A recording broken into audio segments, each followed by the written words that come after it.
It just becomes a second nature. You know, last Friday night, my friend was in from out of town. He lives in St. Louis, and he was staying over at the DoubleTree, and we're here in Oak Brook. And he ordered room service. He was too lazy to go out downstairs to order drinks, so he ordered drinks to room service. I'm like, all right, cool, that's fine. So the guy brings up the room service, and his name was Javier. And like while he was in there, you know, like I moseyed with him. I used his first name like 3 different times. And my buddy's a sales guy. He goes, dude, are you just hardwired to do that? And I'm like, yeah, I am. I go, like, there's just certain, like, you know, you meet somebody, like you talk to my wife, they get annoyed wherever we go. Because wherever we go, I make friends with the people. I talk to them. I wind up getting a discount on no matter what I buy, I get discounts at the craziest places because I always just, and what I'm saying, and it's not about what I'm saying myself here, it's just getting into where your life just becomes like these conversations, and when you're sitting in an appointment, you're just transitioning right through it because it's been in your brain. So it comes down to like not just, you know, we give you a lot of good training, but it's about going out there and now applying it when you leave here today, getting an appointment and trying it, you know, and listening and going through the steps. Because if I saw and I had that experience, I mean, aren't you proud of like what he just did? Like if that was like your customer, wouldn't you be proud of like having them have that experience where you're so thorough and you're so polite and you're so careful, right? Would you like that experience? Well, I mean, there's a couple of different ways to sell, right? Now, there are more simpler ways to do things, but they may not work for everybody. You follow me? If I walk into a person's house and the guy's like, or the lady's like, I just want some life insurance, $500,000, I know what I want, write them up. There's no reason to pull out the form. Right. But that doesn't happen very often. And what we do sometimes is we go on that exception, okay? Easy come, easy go. You ever heard that expression? If I walk into your house, now listen, if you do this and it works for you, God bless you. I'm so happy for you. Honestly, because I can't speak 100% in every situation. But if I'm walking into somebody's house and I'm walking out with a $400 a month check for the next 35 years, and they made that decision in 45 minutes, I don't know, man. I'm like, I don't know what kind of person I'm dealing with.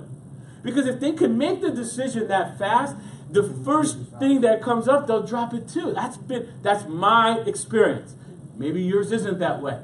So when I see that kind of style, it turns me off sometimes. But people say, but it works. It works. It sure does. But what does work mean for you? 13 months of premium and you got your commission? Or is work 13 years of premium and they really achieve what they're supposed to? It's all relative, okay? And it's very hard to implement a process and tell everybody this is the exact way to do it. If you look at the 4-step, the first step is know your customer. Is it not? It just depends how far you want to know them. If you want to know them for 5 minutes, I just met you tonight, and I'm ready because I know their situation. They got no coverage, and I've already pre-talked to them. They already know what they want. They want an IU. That's fine. Go do that. That's perfect because there's a lot of trust. People like it. They know what you have all day long. But if you really want to do the job, and this is a person that you really want to, then this stuff becomes relevant. But don't make the exception the rule. Because because let's say you went to a friend who was ready to go, but they didn't mind going through the process. Is more worse? No. Not enough is bad. But if you give them more service, more care, and they already want it, that can't hurt you. Right? Well, it could hurt you is if they wanted more and you didn't give it to them. So you over-offer, and they say, no, that's okay. Then you can still sell them whatever you want to sell them. But if you don't offer at all, that's a different way of thinking. You're just like, oh, I just want my shirt. Well, I mean, that's fine.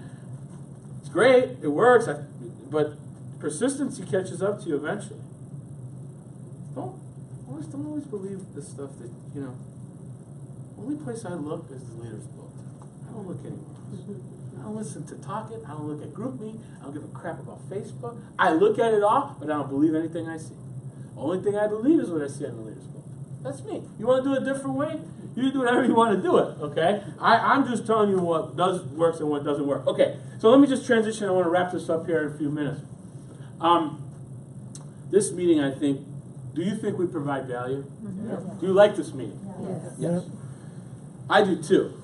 But I think we have to make a few adjustments to this meeting, and they're good adjustments, okay? The reason I want to adjust this meeting is because I'm recognizing that it's very hard to get guests here in the morning. The guests, okay? Very difficult at the time.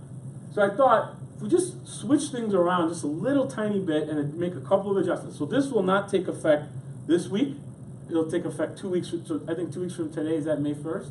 Okay, so May 1st, this is when this will start. Next week will be just like normal. Instead of having the BPM at the beginning, we're going to do the BPM at the end. So if you have a guest, I want you to tell them to come at 11 o'clock for like during the lunch hour time. Okay? But anyone could come at 11 o'clock.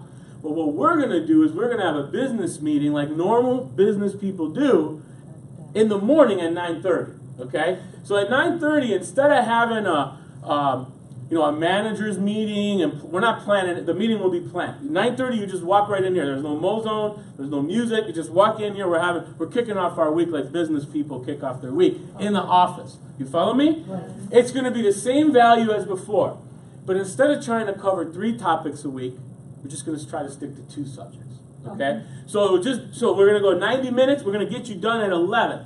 Okay? Now at 11 o'clock, if Vina has a guest and she wants to emphasize the workshops because that's what works for her in her flip chart, wonderful. I want her to do that because she can do that at 11 because she's free. She's not into training.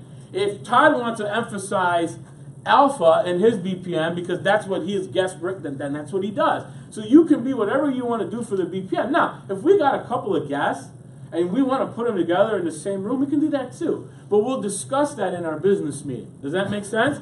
And so we're still going to provide the same values. I'm going to turn into some goofy thing again. Okay, it's going to be the same stuff, but I am going to add in a little bit more like accountability.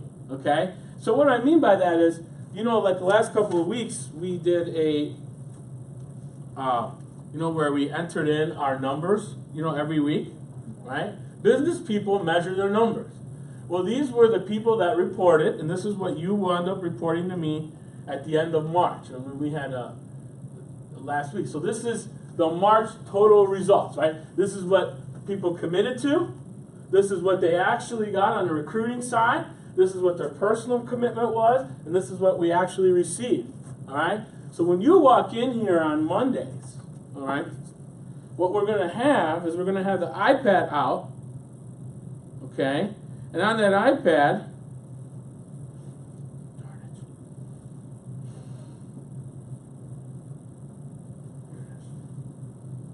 we're going to have this. You're just going to, when you check it, hey, Michael, business leaders, they measure their business. They don't just come and feel good every week and leave without feel. Now, we're not going to beat you up, but we want to know what you're doing. So you're going to, and I'm going to pass this around. So you put in your name. It's nothing complicated.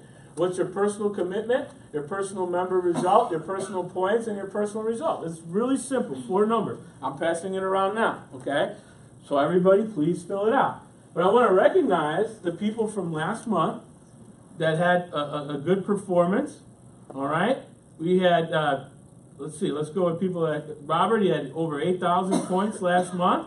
Could we give Robert a big hand? Charlie had 7,500. We give him a big hand. Todd had 12,000. We give him a big hand. Also, Charlie had 3 personal. I missed that. Right? Then we had Patrick with 1 personal and 12,000. Give him a big 12,000. Give him a big hand. Arthur with 7,500. Sarah with 5,000.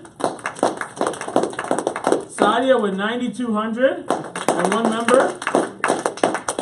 Vina with 1 and over 10,920. Angelo 1 and 8,800. And this Shantae up here with 3,000. Okay? So I just give her a hand, all right? I want all of you to just know who's performing and what people are doing. And so I want you to treat this as like a Monday morning business meeting to start off your week, okay? And be here by 9:30. One thing I understand, people kind of roam around. But we're not going to do that anymore. I'm just saying the meetings, it'll start right at 9:30. That way we could just get right to business. And then if there's guests, they're here at the end.